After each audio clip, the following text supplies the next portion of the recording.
Rock over London, rock on Chicago. I had to correct myself from the last video.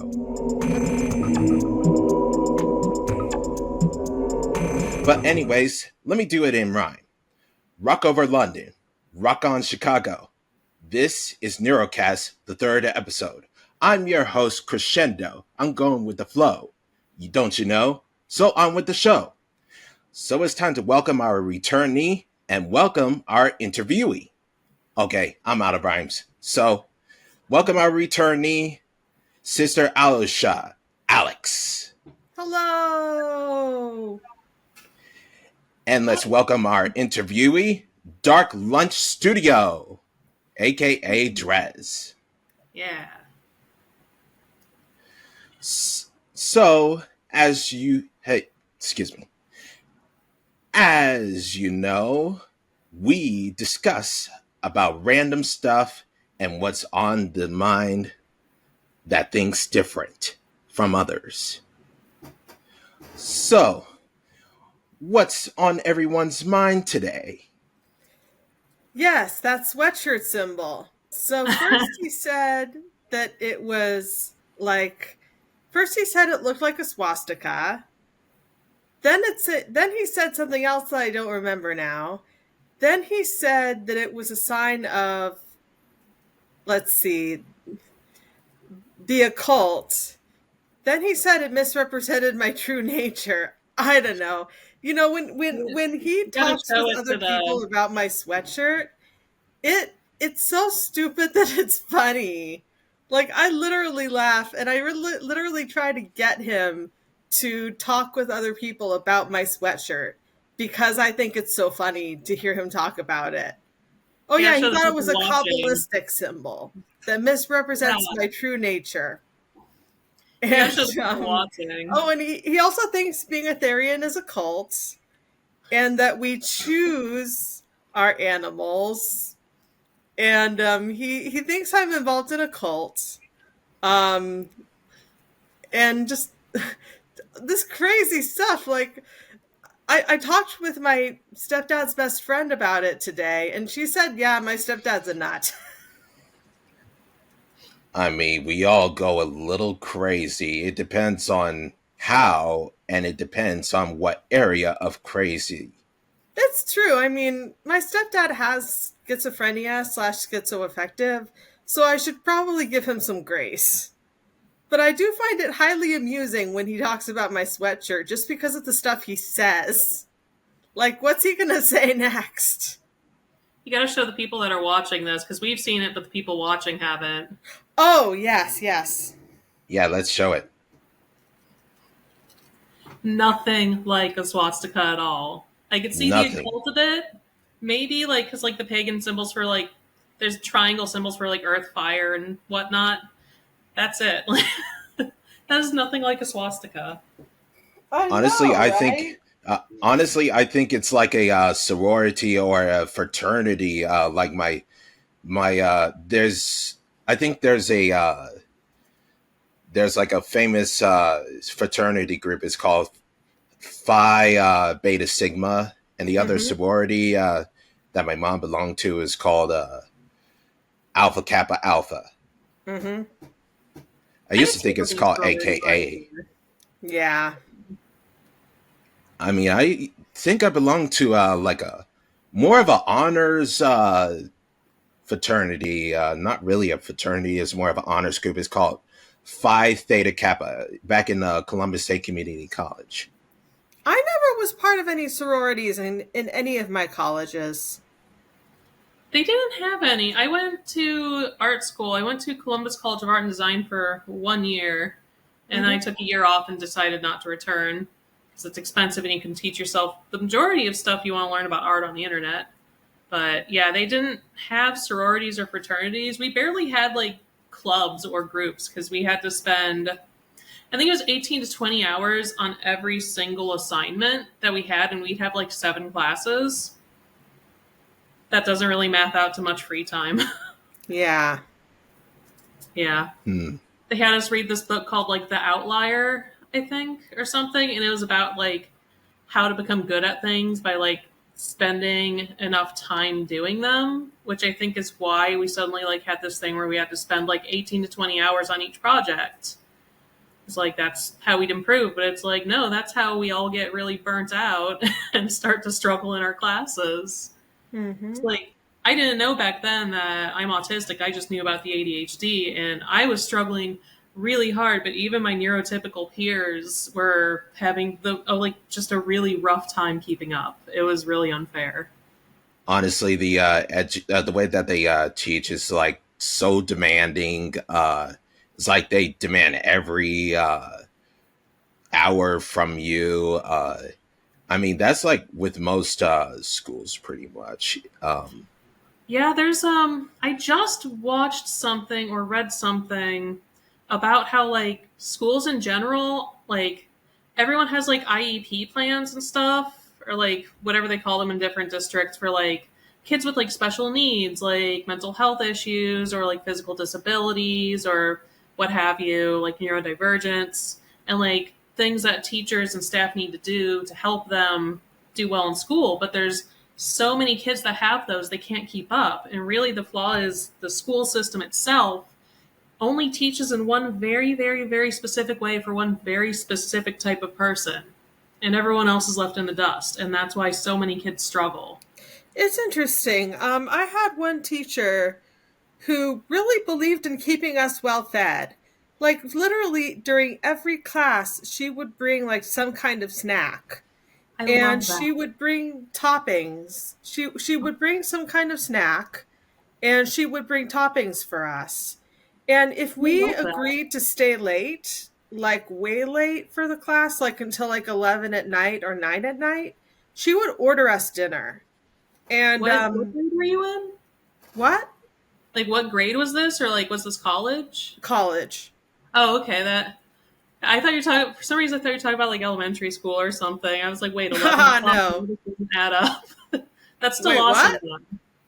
Yeah, I thought you were talking about elementary school, and then you're like, if we stayed till like 11 or so after class, and I'm like, I don't think kids are allowed to be out that late. Yeah, but yeah, I mean, I never was the type to stay after class until 11 at night or like 9:30 at night even. But I did hear good things about the dinners that she would provide. Like Nice. I heard that she would order from like the best Middle Eastern restaurants. Oh my god. How about that? Yep, or good spaghetti. One time the Oh. editor-in-chief even made pasta and brought it. Oh my gosh, that sounds amazing. It That was is so amazing. generous. I just moved to like this podunk little town, and like I moved from like a big city. I moved from Columbus, and I'm realizing now how spoiled for food options I was in Columbus. I could pick from like a few different Mediterranean places. I could pick from like there was like 3 different Ethiopian places. There was basically a taco truck on every block corner like downtown at like certain points in the year. Like, Every food truck. yeah, there was all over the world, all the options, Thai food, Japanese foods, all of it. And now I live here, and what we've got is Italian and Mexican, and there's one place that has got Euros. Euros? Euros, Oh, yeah. Euros. okay. Euros. Yeah. Everyone tells me, I'll say Euros, and then people will be like, no, it's gyros. And I'm like, no, I know it's not that one, but now I'm doubting myself still. Yeah. But yeah, no, there's the options out here are so limited. I can't even get tahini in a store to make my own hummus now. And that just like blows my mind. Yeah. The That was price like- of living in You a gotta small be careful as a town. journalism major or at Cal Poly Humboldt, or you might get fat. Because like we had our own journalism house. Like we had a house on campus specifically dedicated to journalism majors. And most of the time when you entered that house, there was some kind of snack that was available for your consumption. And sometimes if you would like go to the professor during office hours, if you were really lucky, they might provide cookies. So you had to like be careful to not eat the dessert at the cafeteria because you might run into dessert by mistake. Or And you just- might spoil it. You might spoil yourself. They say you spoil your dinner. Yes. Which that reminds me, I was gonna bring it up when you said my like Dark Lunch Studio. That's my art moniker studio name. Dark Lunch is the meal between dinner and breakfast because that's usually the hours I'm awake having like crazy art ideas. And I got it from a meme of like Stu from Rugrats, like telling his wife, she's like, "Why are you making pudding at 3 a.m.?" And he's like, "It's called Dark Lunch and something something." I don't even remember the meme, but it just stuck with me. It resonated. You know, the Reverend Robert Fulgham, mentions Dark Lunch in one of his books. He doesn't call it that, but he once said that he made a little kid really happy by waking up at 2 a.m. and making him, I think, a meatloaf and jelly bean sandwich and giving it to him and having him eat it. Now, and it like, made the little kid happy. There's so many different flavors of jelly beans out there. I'm like running through. I don't eat many jelly beans. Now I'm running through the repertoire of jelly bean flavors I know. Just like, I don't know. You'd have to read the book. I might not be remembering it properly. What jelly bean flavor goes with meatloaf? Jelly bean flavored with meatloaf? Like what?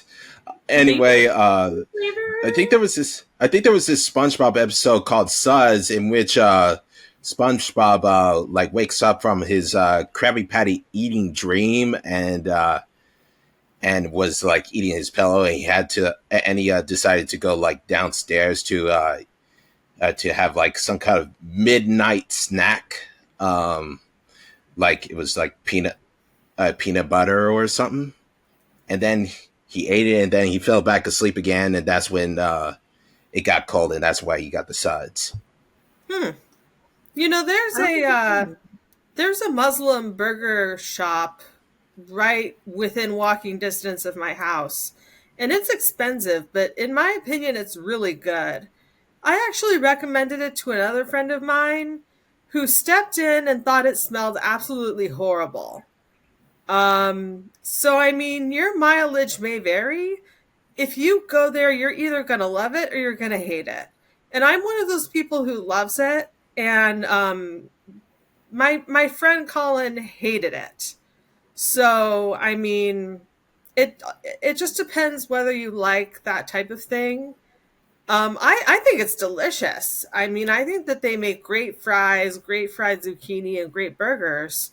But my friend Colin thought it smelled foul. So make of that what you will. The spices smelled foul to him?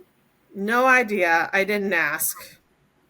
He just said that he thought it was an awful burger shop and that I shouldn't bother going there anymore. Which, I'm ignoring him because I like it there. I mean, that's his opinion, not yours. Exactly. Yeah. More for you. Exactly. That's on him. He's missing out. He is. He's missing out on the halal burgers. Gosh, honestly, I never tried out halal before. I never tried a halal burger before, but it's pretty good. Still pondering about it, trying it out. Well, come on out here sometime, and I'll take you to Gourmet Burger. If I return to San Diego. If you return to San Diego, but you'll have to drive up to my house. Yeah. And then we can walk there together and eat. Yeah. Mm-hmm. If you ever end up in Columbus, there's this place. It's I think it's still kind of near the casino that they put in, but it's called Khyber Halal. And they had, like, last I knew, they had such amazing chicken tandoori. And I think they had, like, these samosas that were stuffed with, like, potatoes and vegetables. And they were, like, perfectly spicy. And that's one of the places I miss. It was so good. Mm-hmm. Mm. So going back to what we're talking about, art, something about art schools. In my opinion, you really don't need to go to art schools because you can just explore art yourself. And Alexander, you told me that you'd taken an art class and the teacher was too demanding. Never again. Never again. I will never take another art class. It was bad. What happened? The teacher did not know how to teach an online course. He was posting, like, practically photographic level work and expecting us to be able to do that in the first week. It was bad. Really bad. So it's like people that didn't have good enough quality cameras just instantly got a worse grade? Maybe so. But I had no idea how to do what he wanted. So, I mean, I did my best, but my best was not good enough. You should have shown people how to do it if you wanted them to do it a specific way. Exactly. So I quit the class. Surprisingly, and one of the classes that was a very big nightmare was pre-calc in college. When I at the time when I was in college, I thought I was going to go for like an engineering of some sort in like an engineering field. I don't know, but when I took pre-calc, we had to use this nightmare program called My Math Lab, and they like wanted like the specific way of doing things on a problem, and I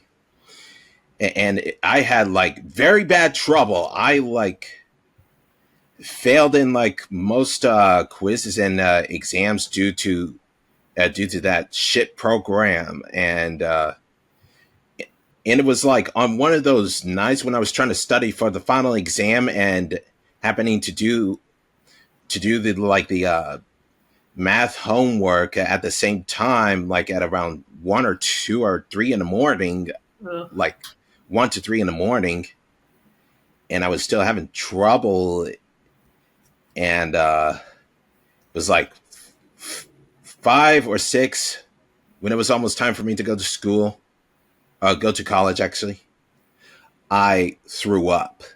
I had a panic attack. Do you think that if you were allowed to do the math differently and not be like stuck to this rigid way of doing it, do you think you would have done better? I would have done better if they allowed different types of way of doing math, and without having to use a certain program that would allow only a certain way of doing things.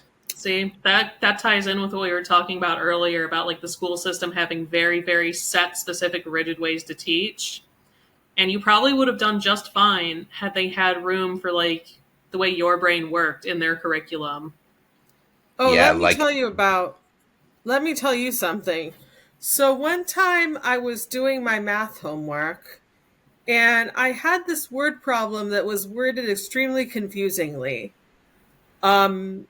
And it was worded so that you could interpret it 3 different ways. So I tried doing the math problem 3 different ways and I still got it wrong.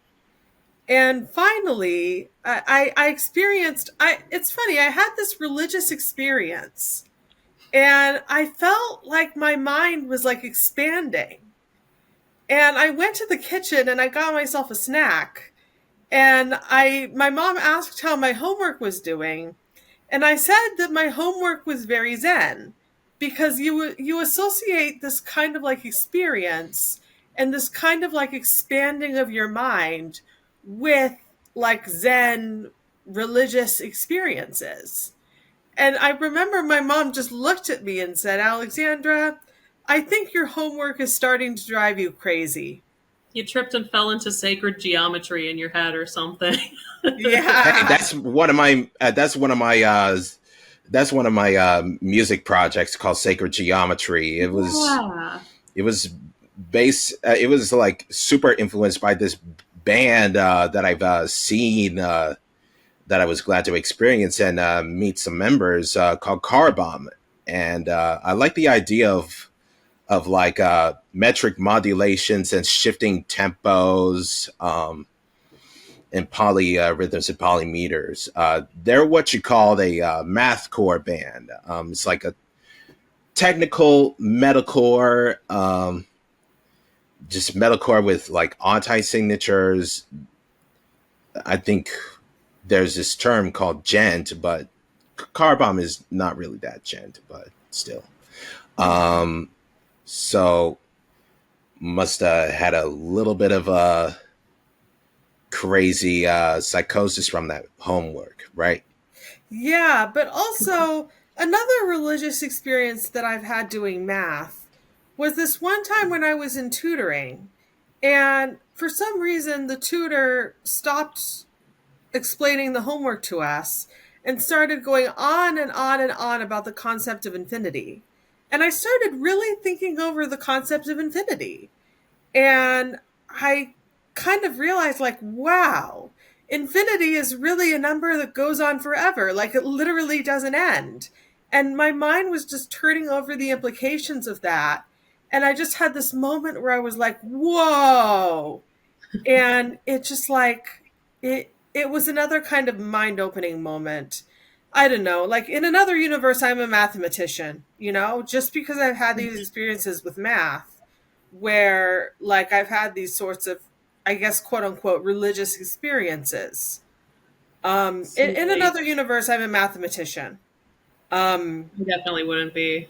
I did not get a single drop of that math autism when the universe lumped me together. I did not get Oh, a neither single did drop. I. I mean, I have no doubt that math would be incredibly difficult for me to major in.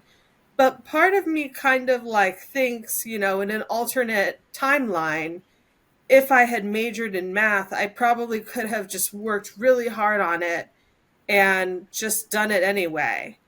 And I would be a mathematician in another universe.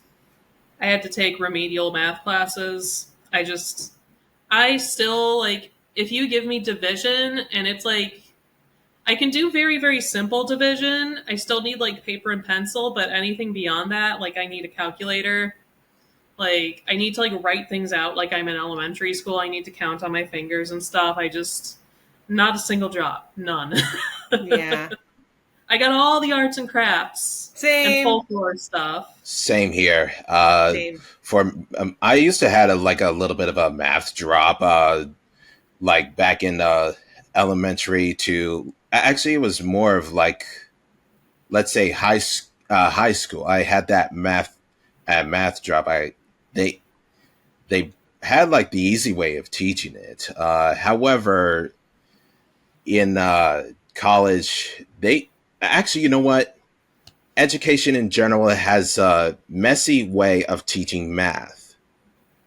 It's like they want you to carry the one and cross out the number and stuff. It's Really, they have a very whole new messy. way to teach it than back when I was in school. Like something, I forget what it's called, like core something. Gosh, Core I can't remember skills? what it's called. Hmm? Core skills? No, it's like core curriculum or something.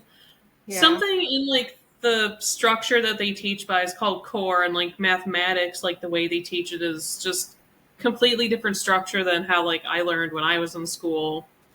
And I've tried to look at some of the stuff and I'm like, this makes zero sense to me. Yeah. Like none. I mean, it's like I said, it's really messy. Also, talking more on to art. Yeah, I've looked up some kind of controversy with Pablo Picasso. Anyone heard of Pablo Picasso? Very Yes. Yeah, he was famous. very famous. And apparently he was if I remember correctly, he was one of the ones that ended up being a sexist asshole. If I remember correctly. Like he was really awful to women in his life. That's what I've Yeah, heard. that's what that's what I saw on one of those YouTube videos. I mean, this is why they kind of had this idea of like separating the art from the artist. I mean, I struggle so much with that. Oh my gosh. yeah, don't we It's all? interesting. I mean, I kind of consider writing a discipline that like shows you things about yourself. And the thing about writing is that even Adolf Hitler was a memoirist. And There's a so, lot of like, color it goes people to show too. that even writing is not going to save you from your own worst impulses. You Neil just have to Gaiman. identify your own worst impulses and you have to learn to deal with them.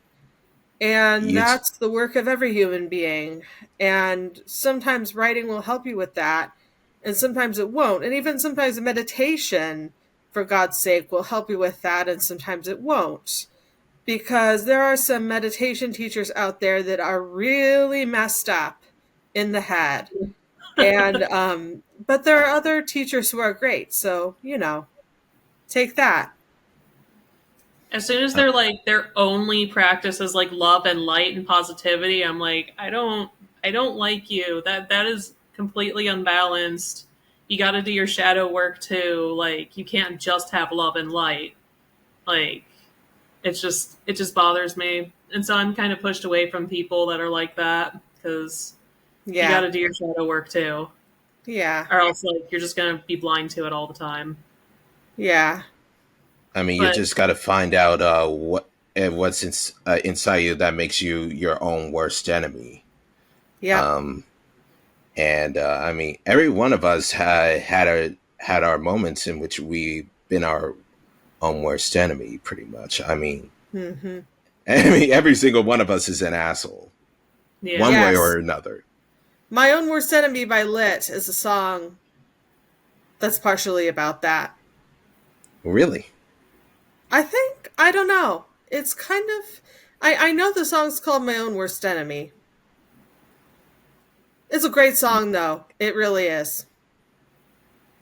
how about that? I might have to listen to that once the podcast is over. Yes. Uh, about certain artists who are crazy up in the head or sort of wife beaters. You, I Oh. wonder how many artists, famous artists, that have like struggles. I know Vincent Van Gogh had his struggles. He was depressed, and there's Francisco Goya. He, I mean, at first he was a great artist for like the high class and stuff, but then some kind of war had gone on, and he gone paranoid, and that's when he had the sickness, and that causes him to be deaf. And he had this famous art called the Black Paintings. Hmm. And there's also Jean-Michel Basquiat. Um, I've seen some of his stuff. It's pretty. It's all over the place in like a good way. Like it's hard to explain. It's like controlled chaos. yeah, and it's too bad that he joined in the 27 Club. Oh Is yeah. it all due to drugs, and also some certain musicians as well. For instance, Kurt Cobain. Though he had some kind of disease called Crohn's disease, so he was like in pain most of the time. I didn't know that. Huh. I think that's what my friend. I think her name is Lauren. She told me about it, and that's what causes him to use like certain drugs and stuff. Who else is an artist? That Kanye is kind of West. I try to avoid Kanye West as much as possible. Oh. Like when I listen to his, I try to avoid listening to his music as much as possible because we all know how much of a train wreck Kanye West is these days. And it's sad Yeah. because he used to be a really good rapper. And, yeah. I love his song Diamonds from Sierra Leone. But I feel like I can't listen to it anymore because I don't really want to give him any money. I had two favorite songs that I used to listen to from Kanye West. His name is I think the names is Gold Digger and Stronger. And Yeah. I used to listen to them, but now it's all that is passed and gone to due to his craziness. Yeah. The, See, I have a few artists like for music artists. When I was in high school, I was really into Marilyn Manson. But as time has worn on over like the past few years, I'm like, wow, he's actually kind of a big time racist asshole who has been terrible to a lot of women in his life. Like he's abused them, and it's like, damn it, So now, like, I have to remove everything of his from my playlist, and then Mindless Self-Indulgence, Jimmy Urine, the lead singer, he's like he slept with a lot of underage girls, I guess, and so I'm like, damn it, and I have to remove him from my playlist because I don't know how people separate art from the artist. I've never been able to do that because every time I hear their music or I read something of theirs, I remember what kind of mind it's coming from and what they've done. Like Neil Gaiman, oh my god. I have so much trouble reading because of ADHD, and I finally was managing to read a book, and it was American Gods by Neil Gaiman, and I was loving it. And then it came out that he's an unrepentant sex creep.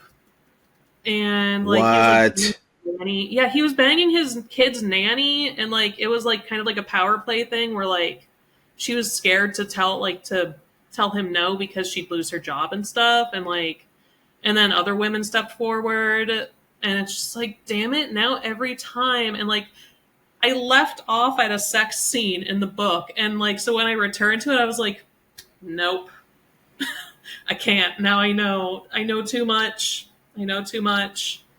I can't read it now, and I'm just so mad about it because it's like finally I was reading a book, but now I can't read it. I can't. That's like with J.K. Rowling. That's like with J.K. Rowling when I mean the Harry Potter series. I was one of those people that like Harry Potter was a figurehead of my childhood. It got me through some rough times. And so now it's like, I'm glad I never got like the little triangle tattoo or anything, because I'd need to get it removed now, because I'm just like, because I'm queer, like I'm technically trans, and like, I cannot condone J.K. Rowling, and she is just really digging her heels in really hard into the turfness. And it's like, oh my gosh, I used to love your books. It's weird because like sometimes I kind of have trouble with my mom, and it's kind of a similar issue of having, you guys have to separate the art from the artist, and sometimes I have to separate my mom from the person she is, because like she'll only respect a trans person's pronouns if they pass well, and like she says that she doesn't have problems with trans and that she's a queer ally, but she really doesn't. She's really not that trans friendly. And I've had to kind of deal with that. And I've had to reconcile myself to having a mom that is not very trans friendly. And it's really hard for me sometimes, because sometimes I just get so angry and resentful.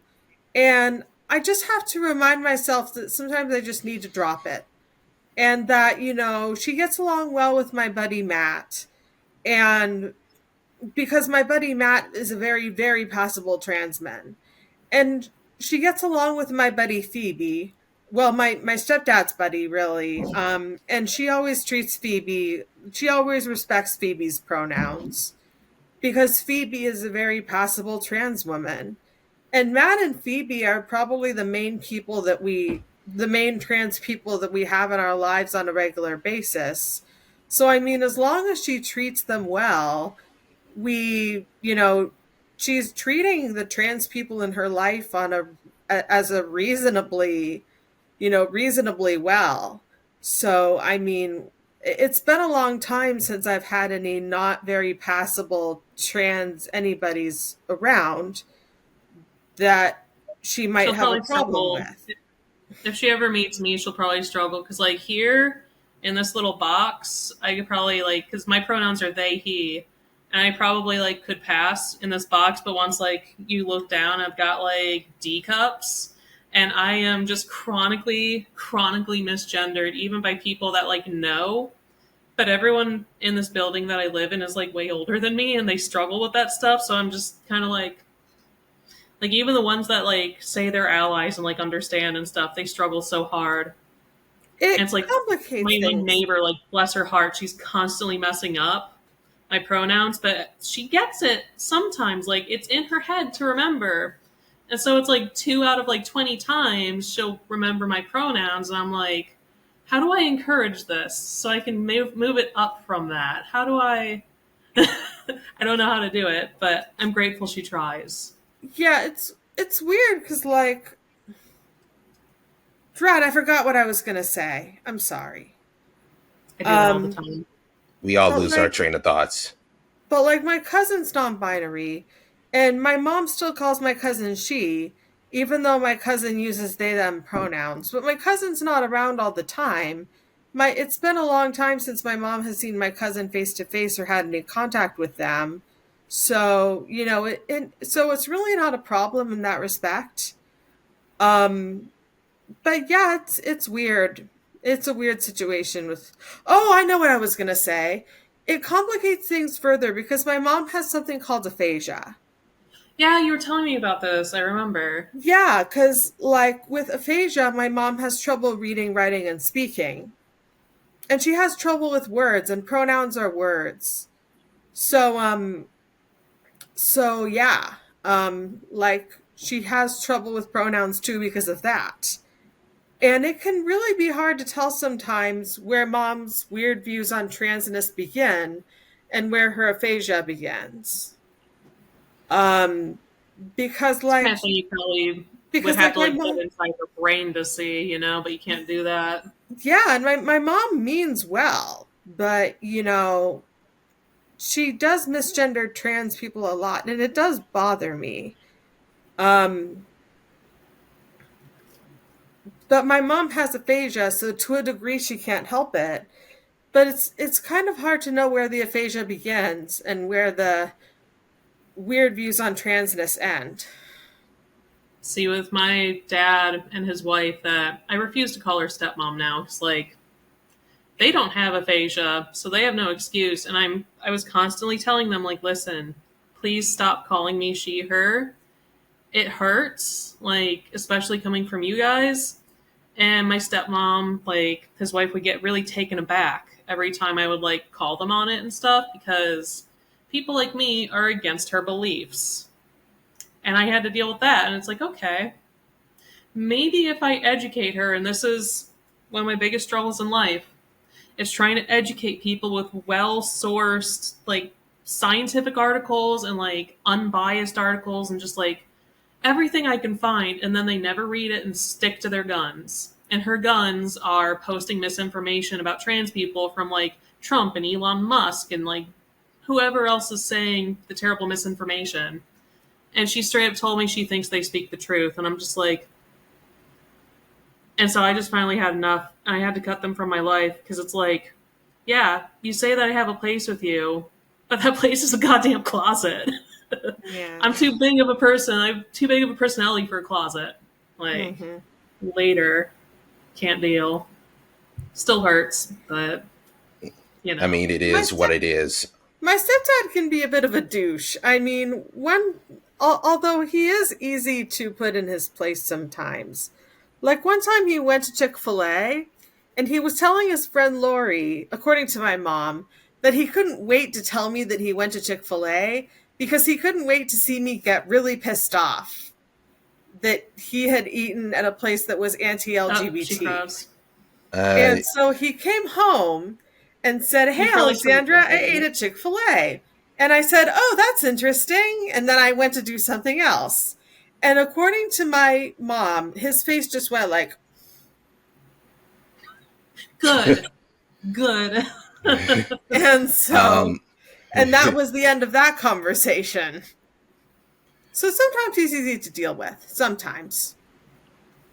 Least to say, I will fully admit about some certain pronouns, like with they and them. I still struggle to think like if they were they and them. I was thinking of like verbs wise, like they is. I mean that's African American vernacular, but still, what about like the idea of has, like he has and she has? What about they has, or how about they wants it? That's what I was thinking. Maybe that I'm thinking literally. That's See, part of Chris, if it bothers you, I use she, they pronouns, so you can use these or pronouns on me if you want. Those if it makes more sense to you, use she, z. See, I struggle with like the Zay Z and like the Faye Fair and stuff. It's just I think it's because I don't know many people with those pronouns, so I haven't had like, in theory, I understand them and I'm fine with it. Gender is a social construct, and you're just picking pronouns that suit that construct that suits you. But in practice, I know like nobody. I primarily know like she's, hers, and theys. Like a varying like, yeah, it's just, I had one Zay Zer in my life, and they ended up being my boss. I was editing photos for an OhioCon photo shoot thing that they did, and then they didn't pay me until the point where it reached like $600, and I'm like, listen, I can't work for you anymore. So that is the one Zay Zer in my life that I've ever had. I'm like, damn it, I need to find some that are better, like that aren't just gonna like rip me off for my skills. Well, you can This use is like she, most they for companies me. do that. Use she, they for me or Zer. You can use either one. I don't care. Well, I mean, I guess you could call me a sissy because I'm he, him. Call me a sissy. I mean, sometimes sometimes self-degradation can come in like a comedy or something. I mean, self-roasting. In moderation. I've had people in my life that like the majority of their humor is self-deprecation, and I'm like, why do you hate yourself? just a little bit sometimes. Like, you gotta know how to make fun of yourself, but don't just constantly crap on yourself, you know? Aww. I mean, like, don't do I get it mad constantly. At people. I'll be like, how dare you say that about my friend? You're my friend, and you are saying these things about my friend. That is you, and I'm mad at you. And just, it gets confusing for me. I mean, I think it comes in with like, the idea of teasing. I mean, when you build up friendship, it doesn't come without teasing, because they want to make you laugh and just gotta find your humor. I think for me, for my humor is kind of like my stepdad always says to me that I got like punchlines, and sometimes I do a little bit of puns if they work. I mean, humor is different for everyone. Mm-hmm. And my other humor is like, telling the truth. Sometimes they laugh at the truth. Mm-hmm. That one doesn't really work for me. I tell the truth, and people generally ignore me. The things I tell the truth about are things people don't want to think about. So yeah, because you know how neurotypicals would be. Yeah. You got to dance around the truth with them. You can't say things super directly because they'll just be horribly insulted. And Yeah, that's like USA pretty much, or Japan. In Japan, they have this term called "hone no tatamae." It's like the true intentions and like the facade. I mean, if you go to France or probably anywhere in Europe, they're probably going to be more truthful to you. Mm-hmm. Yeah, there's like this certain level of like in Japanese culture, there's like, I know what you're talking about, that makes sense. Like, I didn't know it was a named thing, so that's cool, because like they very much have like a facade, and there's the way they phrase things and stuff, like where they'll like apologize for asking for something, and they'll like just, they're very indirect about like asking for like things that they need, or like to like have something shared with them, or like, yeah, just, and like I feel like I wonder a lot about autistic people in like the cultures just generally over there, where like a lot is put, I don't think Japanese, like a lot is put into like the way you say words, like some words go up, and then like a word that's spelled exactly the same will go down, and then the same exact spelling will go straight, and like, and I know that like autistic people can struggle with tones, and so I wonder what it's like for them in those cultures, And I wonder what it's like for them in this culture in Japan where like you have to, that facade is so important. It's such a big cultural thing because autistic people are very much like facade just looks just like me. It's just literally just like clear. Like, yeah. Who knows? I mean, honestly, for me, when it comes to like masking in society, I'm like probably like too good at that. I mean, at times when I've been masking what I can't be doing or something because of neurotypical stuff. Um, but at home, gotta release it out, and it's at some points in which you sometimes have a little bit of a breakdown because of hostile society, pretty much. I mean, You well, know, it's different society. It's how it's geared towards neurotypicals, pretty much. Mm-hmm. I'm the only autistic that I've ever met that doesn't mask. Like, I never mask in any situation for any reason. I don't mask around my family. I don't mask in church. I don't mask in public. I do not mask like anywhere for any reason. And it's a really interesting thing to understand masking as a phenomenon because it's me looking at it from the outside looking in because it's something that a lot of autistic people do that I just don't do, that I can't do to save my life, so I don't even try. See, I can't help it. Like, from a very early age, I got traumatized out of showing any signs, which is probably why it took me until the age of 34 to get diagnosed. Because, like, I am very high masking because that mask has been nailed to my face by trauma.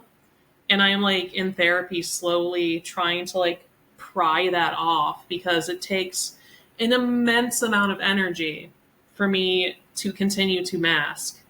And, like, and I'm trying to figure out, like, I'm trying to navigate, like, jobs and, like, trying to avoid jobs where I'd have to do that a lot, which means I can't find work because I can't do cash register work. I've ended up in the hospital from burnout from doing cash register work. And that also ties into monotropic thought patterns. Like, I can't multitask either. Can't do cash register and stock shelves. But, like, anyways, yeah, I gesture with my hands a lot. That is, like, one of my biggest stims. Like, this is one of the ones I do that's like generally socially acceptable, but like I've got other ones where like I'll do this and like people think I'm throwing gang signs. It's like, no, I just have autism, autistic crab hands. I mean, for me, when it comes to stimming, I mean, I think you probably saw my documentary. Actually, it's a video vlog that is actually recorded through a high 8. It was called Life, My World with Autism. And I watched that, yeah. yeah, and come to think of it, I actually have masked. When I was younger, I masked my depression a lot. Like when I was younger, like middle schoolish, high schoolish, with the exception of a couple of years during that time span, I was depressed a lot, but I was great at masking it. So nobody ever really knew what was really going on with me because I was so good at pretending to be happy that nobody knew I was sad. So that's the instance where I have masked. So I should take back what I said. I have masked. As for stimming, I do tend to do that at night. I don't really stim as much during the day, but I do stim a lot at night. I well, primarily do when I'm home alone and stuff. It took me the longest time to even feel safe doing that in my own home. Like, because this is my first ever apartment that's just been mine. And, like, not having anyone else there to, like, have to be around and, like, interact with, it's like, oh my gosh, I'm, like, learning all these things about myself that I was hiding that I didn't even know I was hiding. And it's like, I also have more meltdowns now, but they're not as bad. They don't build up like they used to into, like, huge things because, like, I have the freedom to have the little ones. Like, the other day, I went to bingo. I shouldn't have gone to bingo on Thursday. I knew I was burnt out. But I was like, dang it, I've missed so many bingos. And I went, and then I got home from bingo, and I was walking with my neighbor back because he goes too. And I was talking about this tea I have because he like has a chronic sore throat. And I'm like, I get into my apartment after like I say bye to him, and I'm like, okay, time to start my evening routine. I'm going to do this, I'm going to do this, I'm going to do this. Wait a minute. I have some of that tea I was telling him about. So I disrupted my routine to go give him that tea. And then when I got home, I'm like, why am I panicking? What's going on? And it's because I was burnt out already, and then I disrupted my routine, and that was the straw on the camel's back, and I just had a meltdown. It's just like, that's all it took. Well, for me, when it comes to like functioning in society, I mean, when it comes to like going to like certain places, like a bar or something, when there's like so many people, like Saturday nights, sometimes they have the bars have like, you know, DJs playing, and there's like a lot of people. I just definitely shut down because all of the people are like in groups, and I like came over here by myself, and I just couldn't make a friend or even get a relationship. And that's that's hard. Yeah. And I mean, when you see a lot of people that are in groups and you're the only one here, it just kind of feels lonely. And Right? that's where you had to like put your head down or just leave because of that. I used to, when I was in college, I went to quite a few raves. And at first I was like, oh my gosh, my friend who's like one of the DJs, like she's always off with a bajillion other people, always going from group to group to group because she's DJ. She knows all, like half the people here. And like, I'm just like alone, and I'm like, she's the only person I know there. And so like, I think I kind of learned to just be by myself in groups like that. And I can, as long as I can enjoy the music. And as long as I have enough space to dance by the speaker, I can be fine.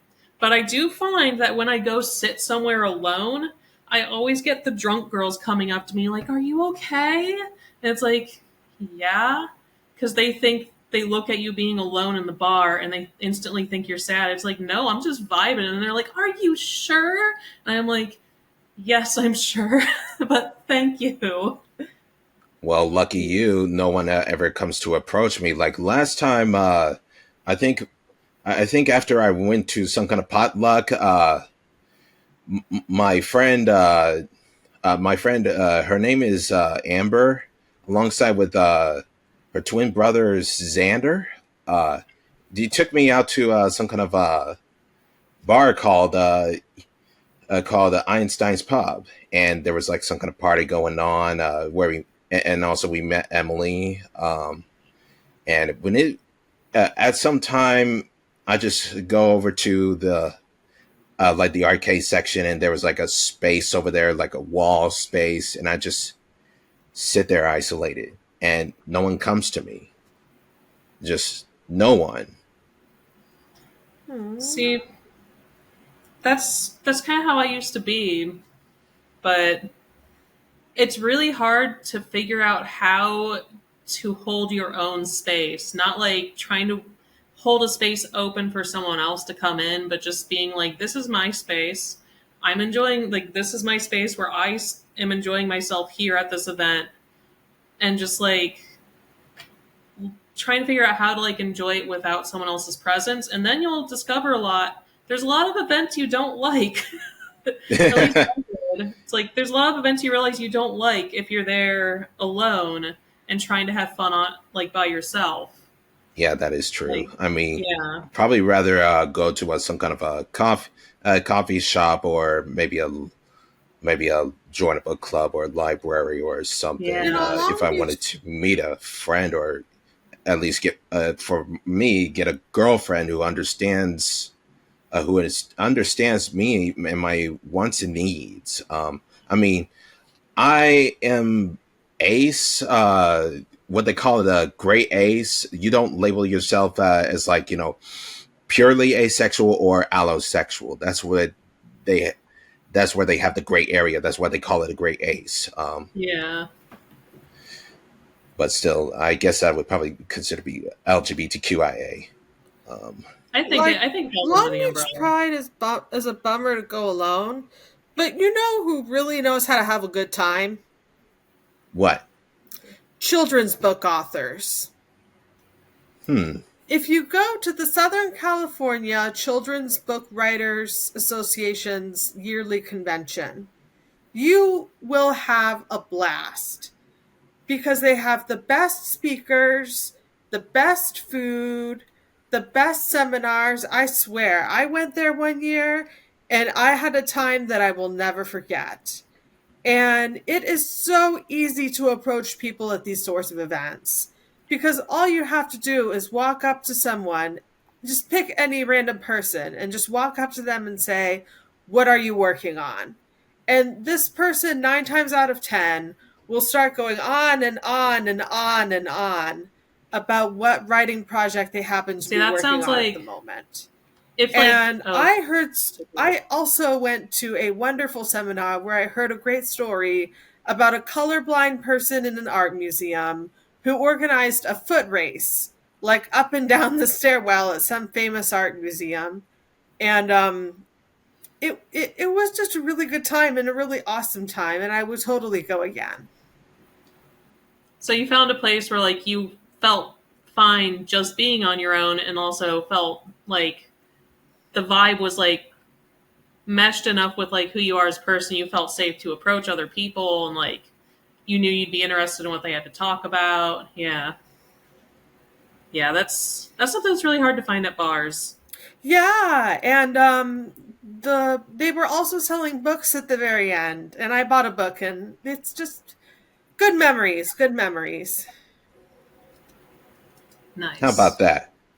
Yeah. I might have to. I don't know if probably that counts as writing. I sometimes write poems, but I've read some of them. Not books. I mean, poems. Oh yeah, like Shel Silverstein. Yeah. Those books by Shel Silverstein. Those were the memories that I read. Yes, like where the sidewalk ends, and there's also actually a children's book called Giraffe and a Half. He wrote that book. Let's see if I can find a poem that I wrote. Actually, I have 2 poems. Here's one. It's called Entitled Love. Love is entitled. Love is shallow. Dating apps just make us hollow.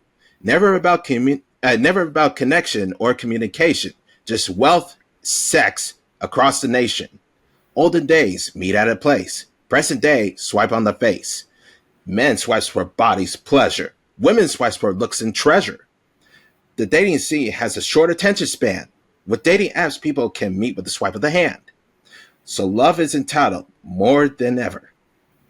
They just want to fuck and not grow together. You know, now that you've brought up Shel Silverstein and read one of your poems, I can see so clearly the inspiration. Like, I never realized I just write what like the way you rhyme. It's something in the way you rhyme things. Mm-hmm. Yeah, definitely. See if I could find another poem. I think it's Heck, we're reading poems. I'm gonna find some of mine too. I'll let you finish yours first. If you want to find it, here's another one. It's called Never Real. We're never real, just abstract. No voice, just an image, just an act. Dysphoria turned humanity into an illusion. Deepfakes, TTS, emojis, cheesy acts, and delusions. Social media made it easier to hide, be it computer at home or phone on the fly. We disguise ourselves what we are not to get attention or to not get caught. Pride and envy looms within the online community. It divides and rids the unity. Entitlement and standards so unrealistic, a dumbed down society so egotistic. If only we could go out and touch the grass, but technology apathy has made us sitting on our ass. So what is even real with the existence of our lives? Social media has made it archived. So I am not real. You are not real. Everyone is an illusion. That's how I feel. I found that one, yeah.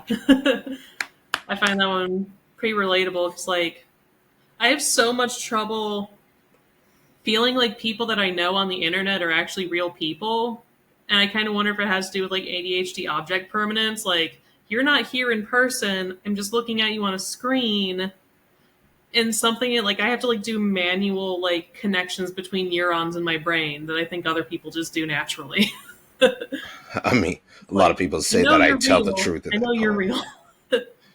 Yeah, this is why I'd rather go outside and walk, or at least meet someone through park or a bar or something. Well, not a bar, okay, not the bar, but still. Yeah. Well, it's been an hour, so we're going off in 5, 4, 3, 2, 1, and we're off. Call me a sissy. This is the stuff he says. Like, what's he gonna say next? Single drop, none. I got all the arts and crafts.